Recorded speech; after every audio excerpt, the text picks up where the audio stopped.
Hi guys, మనం ఇప్పుడు యాదగిరి గుట్టకైతే వచ్చేసాము. ఇక్కడ మనకి తెలియని రహస్యాలు చాలానే ఉన్నాయంట. మెయిన్లీ ఆంధ్ర సైడ్ వాళ్ళకి ఇక్కడ యాదగిరి గుట్ట ప్రసిద్ధులు అవన్నీ తెలియవు. సో నేను కూడా ఆంధ్ర సైడ్ అమ్మాయినేనండి. నాకు కూడా చాలా కొత్తగా అనిపించింది ఇక్కడికి రావడం. అయితే ఆంధ్ర వాళ్ళకి లక్ష్మీ నరసింహస్వామి అని గుర్తు రాగానే గుర్తొచ్చేది మన పెంచలకోన.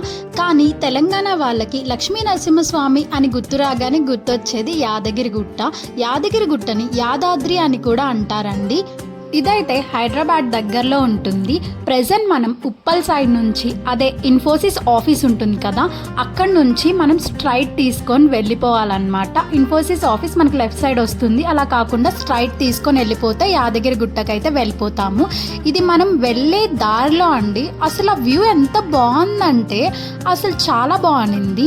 ఇప్పుడు మనకి కనిపిస్తుంది కదా, అదే యాదగిరి గుట్ట. యాదగిరి గుట్టకి సంబంధించిన చాలా రహస్యాలు ఈ వీడియోలో అయితే నేను చెప్పబోతున్నాను. అండ్ ఇక్కడ పద్ధతులు కూడా నేను ఎక్స్ప్లెయిన్ చేస్తూ ఉంటాను. చూస్తూ వచ్చేయండి నాతో పాటు. వీడియో చివరి వరకు అయితే చూడండి, మీకు చాలా విషయాలు తెలుస్తాయి. ఇక్కడ కనిపిస్తుంది కదా ప్రెజెంట్ నేను నా హ్యాండ్ పెట్టి చూపిస్తున్నాను స్టెప్స్. అలా అయితే మనము పైకి వెళ్ళిపోయి దర్శనంకి అయితే వెళ్ళిపోవచ్చు.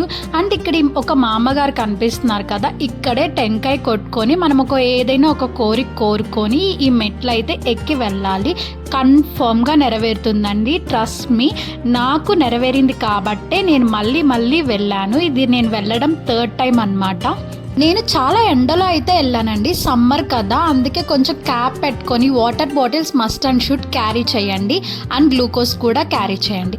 ఇదే మెయిన్ ఎంట్రన్స్ అనమాట. స్టెప్స్ ఎక్కగానే ఇక్కడ మెయిన్ ఎంట్రన్స్ వస్తుంది. ఇక్కడ నుంచి మనం లోపలికి అయితే వెళ్ళిపోతే మనకి ఫ్రీ దర్శనం అయితే అవుతుందండి. సో వెళ్ళిపోదాం. వచ్చేసాం. ఈ స్టెప్స్ అన్ని ఎక్కుతూ పైకి రాగానే ఇక్కడ కనిపిస్తుంది కదా కాంప్లెక్స్ లాగా. సో అక్కడ అయితే మనకి బస్సెస్ అన్ని ఆగుతాయి. డైరెక్ట్ బస్ మీద కూడా ఇక్కడ వరకు వచ్చేయచ్చు. ఆ స్టెప్స్ అన్ని ఎక్కకుండా లగేజెస్ పెట్టుకోవడానికి, ఫోన్స్ పెట్టుకోవడానికి, అండ్ ఇంకా మనం ఎక్స్ట్రా లగేజెస్ ఏమైనా తెచ్చుకున్నా అవి ఇక్కడ పెట్టేసుకోవడానికి చాలా సౌకర్యాలు అయితే చేసున్నారు. దేనికి ఇబ్బంది పడక్కర్లేదు. మనం హ్యాపీగా అయితే వచ్చేసేయచ్చు. కాకపోతే పిల్లల్ని తీసుకొచ్చేటప్పుడు కొంచెం జాగ్రత్తగా చేయి పట్టుకొని తీసుకోరండి, ఎందుకంటే క్రౌడ్ చాలా ఎక్కువ ఉంటుందన్నమాట. కనిపిస్తుంది ఆ లైన్లో నుంచి మనం ఫ్రీ దర్శనంకి అయితే వెళ్తూ ఉంటాము. ఫోన్స్ నాట్ అలో కాబట్టి మళ్ళీ దర్శనం అయిపోయాక నేను కిందకి వెళ్ళి మళ్ళీ తీసుకొచ్చి అయితే షూట్ చేశాను. ఇక అయిపోయాయి కదా, ఇప్పుడైతే రహస్యాల గురించి వద్దాం. ఆలయంలోని ప్రధాన గర్భగృహం ఒక సహజ గుహలో ఉంది. ఇది సుమారు 12 అడుగుల ఎత్తులో ఉందండి. 30 అడుగుల పొడవులో ఉంటుంది. ఈ గుహకు పక్కనే ఉన్న శిల మీదుగా ఉన్న రహస్య మార్గాలు పూర్వకాలంలో మునులు, సాధువులు ఉపయోగించేవారంట. ఇప్పుడైతే అవైతే క్లోజ్లో ఉన్నాయి, మనమైతే వెళ్ళలేము. చాలా ఉన్నాయి అక్కడ, మనం చూడొచ్చు కూడా వెళ్తే. స్కంద పురాణం ప్రకారం మహర్షి యాద ఋషి ఈ పర్వత గుహలో తపస్సు చేశారంట. ఆ తపస్సుతో ప్రసన్నుడైన లక్ష్మీ నరసింహస్వామి 5 రూపాలలో దర్శనమిచ్చాడంటండి. అక్కడ ప్రజలందరూ అది చాలా గట్టిగా అయితే నమ్ముతారు. ఆ 5 రూపాలు ఏంటంటే జ్వాలా నరసింహ, యోగనంద నరసింహ, ఉగ్ర నరసింహ, గండబేరుండ నరసింహ, లక్ష్మీ నరసింహ. ఈ 5 రూపాలలో మనమైతే ఒకేసారి ఆ గుహలో అయితే దర్శనం ఇచ్చుకోవచ్చు. చాలా భయం వేస్తుంది ఫస్ట్ ఆఫ్ ఆల్, ఎందుకంటే చాలా ఉగ్ర రూపంతో ఉంటారు స్వామివారైతే. అక్కడికి వెళ్ళగానే కన్ఫర్మ్ మనకి గూస్ బంప్స్ అయితే వస్తాయి. డామ్ షూర్ కన్ఫర్మ్ వస్తాయండి, ఇదైతే గుర్తుపెట్టుకోండి. ఇక్కడ కనిపిస్తుంది కదా ఒక ద్వారం, అదైతే మూసేసి ఉంటుంది. అక్కడ మనల్ని అలో చేయరు. నేను చెప్పాను కదా కొన్ని ద్వారాలలో మనల్ని అలో చేయరు.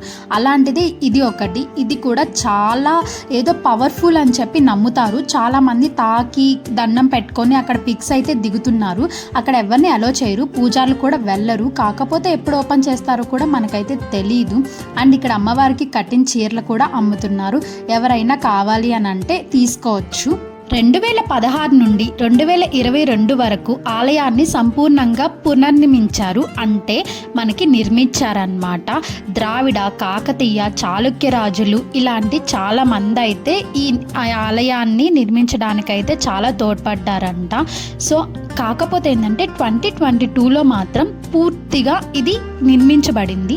చాలా బాగుంటుంది. ఆర్కిటెక్చర్ కూడా ఒక రాయిని చెక్కినట్టుంటుంది అనమాట లోపల. ఎవరైనా ఆర్కిటెక్చర్ స్టూడెంట్స్ ఉంటే కన్ఫర్మ్గా విజిట్ చేయండి, మీకు ఒక బెస్ట్ ఎక్స్పీరియన్స్ అయితే చెప్తాను నేను. అనగానే గుర్తొచ్చేది మనకి చిలక జోస్యాలు. ఇక్కడ కూడా చిలక జోస్యాలు చెప్తున్నారు. మెయిన్ అట్రాక్షన్ ఏంటంటే కోతులు. స్టెప్స్ మీద వెళ్ళేటప్పుడు చాలా జాగ్రత్తగా చూసుకోండి మీ లగేజెస్, ఎందుకంటే చాలా కోతులు ఉంటాయి అక్కడ. మనల్ని ఏం చేయవండి, వాటి పాటికి అవి ఉంటాయి, మనం జాగ్రత్తగా వెళ్ళిపోవడమే. అండ్ ఎవరైనా ముసలి వాళ్ళు ఉంటే అక్కడ ఒక ట్రాలీస్ లాగా తీసుకెళ్తున్నారు వెహికల్స్లో, ప్రాబ్లం లేదు, ఎవరైనా ఉన్నా కూడా వెళ్ళొచ్చు. అండ్ లిఫ్ట్స్ కూడా అవైలబుల్గా ఉన్నాయి. సో మీరు హ్యాపీగా అయితే మీ కుటుంబంతో అయితే వెళ్ళి దర్శించుకోవచ్చు. నాకైతే దర్శనం అయిపోయింది, చాలా టయర్డ్గా ఉంది నా ఫేస్ కూడా, ఎందుకంటే చాలా రష్లో అయితే వెళ్ళాను. సరే చూద్దాము అని చెప్పి అయితే వెళ్ళాను. సరే అయిపోయింది కదా అని చెప్పి ఉడిపికి వచ్చేసి ఒక వెజ్ మీల్స్ ఆర్డర్ ఇచ్చుకొని అయితే తినేసాను. ఇంకోటి ఏంటంటే ఎవరైనా హెల్త్ ఇష్యూస్ ఉండే వాళ్ళు అయితే మ్యాక్సిమం స్కిప్ చేయండి, ఎందుకంటే చాలా రష్ ఉంటుంది. మెయిన్లీ సాటర్డే అయితే వెళ్ళకండి, ఎందుకంటే సాటర్డే ఎక్కువ రష్ ఉంటుందంట. ఒక ట్యూస్డే అలా ఎప్పుడైనా డే చూసుకొని వెళ్ళండి. అక్కడ అయిపోయాక ఇక్కడ సురేంద్రపురి అని చెప్పి మనకి యాదగిరిగుట్టకి వెళ్ళే దారిలో అయితే ఉంటుంది. ఇక్కడ శివుణ్ణి చూసారా ఎంత పెద్దగా ఉన్నారో, అది చూడగానే అసలు గూస్ బంప్స్. నాకు చాలా ఇష్టం శివుడు అంటే, మెయిన్లీ చాలా నమ్ముతాను నేను. అది చూడగానే అసలు ఎంత బాగా అనిపించిందంటే నాకు. అలా లోపలికి వెళ్తే ఇక్కడ కూడా చాలా అట్రాక్షన్స్ ఉన్నాయి. ఇది కూడా ఒక టూరిస్ట్ ప్లేసే. సో మనకి యాదగిరిగుట్టకి వెళ్ళొచ్చే రూట్లోనే ఉంటుంది, చాలా పెద్దగా మనకు కనిపించేస్తుంది. మనం దాన్ని గూగుల్ కూడా ఏం చెయ్యక్కర్లేదు. మేము వచ్చే టైం రివర్స్లో వెళ్ళాము. ఇక్కడ కనిపిస్తుంది కదా, ఇక్కడ టికెట్స్ తీసుకోవాలి. ఇలా దంతాల్లాగా ఉన్నాయి కదా, దాని లోపల నుంచి వెళ్తే 7 అట్రాక్షన్స్ అయితే ఉంటాయి అన్నమాట. మన పురాణాల గురించి బాగా అంటే శిల్పాలు పెట్టి చెక్కినట్టుగా అలా ఎక్స్ప్లెయిన్ చేస్తూ ఉంటారు. బట్ నాకు ఆ రోజు టైం సరిపోలేదు, నేనైతే లోపలికి వెళ్ళలేదు. జస్ట్ లోపలికి వెళ్ళకుండా బయట నుంచి అంతా చూసేసి వచ్చేసాను అనమాట. ఇంకోసారి వెళ్ళి ఇదైతే కవర్ చేయాలని అనుకుంటున్నాను. ఎవరికైనా కావాలి అని అంటే కమెంట్ చేయండి, మళ్ళీ వెళ్తాను మీకోసం. ఇక్కడ బ్రహ్మ విష్ణు మహేశ్వరులు ఇలా అయితే ఉన్నారు కదా పైన. ఇదేంటి అని చూస్తున్నారా, అక్కడ నుంచే మనకి గుడికి వెళ్ళే దారనమాట. ఇక్కడ గడ్డ అమ్ముతున్నారు. ఏంటి అని అడిగాను. ఇవి తీసుకెళ్ళి గోమాతలకు పెడతారు అని చెప్పారు. ఒక కట్ట వచ్చి 20 రూపీస్ తీసుకున్నారండి. సరే సరదాగా ఉంటుంది కదా అని తీసుకెళ్ళి పెడితే అవైతే అసలు ఎంత ఫ్రెండ్లీగా ఉన్నాయో, నేనే భయపడుతున్నాను కానీ అవి అసలు ఏం భయపడట్లేదు. అలా పెడుతూ ఉన్నా, దానికి పెట్టలేదండి, ఒక చూపు చూసింది. ఇక్కడైతే మనకి లోపల ఆంజనేయ స్వామి చాలా పెద్దగా ఉన్నారు అండ్ చూడగానే మెయిన్ అట్రాక్షన్ అన్నమాట. అండ్ ఇంకోటి ఏంటంటే వెంకటేశ్వర స్వామి కూడా నిజంగా మనము లోపలికి వెళ్తే చూస్తాం కదా, సో అలానే ఉన్నారు, సైడ్కు ఉన్నారు. నేను ఆయన అయితే షూట్ చేయలేదు. కమింగ్ అప్ టు వెంకటేశ్వర స్వామి పాదాలు. ఇది చూడగానే చాలామంది చాలా ఎమోషనల్ అయిపోతారు, ఎందుకంటే మన వెంకీ సార్ మామూలులా చెప్పండి, అందుకే అందరినీ అట్రాక్ట్ చేసేస్తారు కాబట్టి. వెంకటేశ్వర స్వామికి భక్తుల కంటే ఫ్యాన్స్ అనే చెప్పుకోవచ్చండి. ఆయన్ని అంతలా ఆరాధిస్తారు. సో అలాంటి వాళ్ళు ఎవరైనా ఉంటే ఈ ప్లేస్ అయితే కన్ఫర్మ్గా విజిట్ చేయండి. ఇక్కడ మొత్తం వెంకటేశ్వర స్వామి గురించే ఉంటుంది.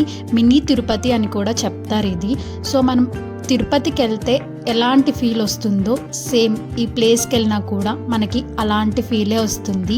మర్చిపోయా, ఈ ప్లేస్ పేరు చెప్పలేదు కదా మీకు. స్వర్ణగిరి. మనకి యాదగిరి గుట్టకి వెళ్తే ఈ 3 ప్లేసెస్ అయితే మనం ఈజీగా కవర్ చేసుకోవచ్చు. ఎవరైనా వెళ్ళే వాళ్ళు ఉంటే మార్నింగే వెళ్ళండి.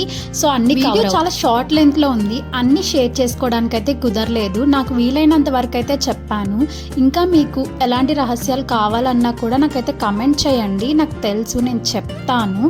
ఇంకా యాదగిరి గుట్ట అయితే కన్ఫామ్గా వెళ్ళండి, ఎందుకంటే ఒక్కసారైనా విజిట్ చేయాల్సిన ప్లేస్ అన్నమాట.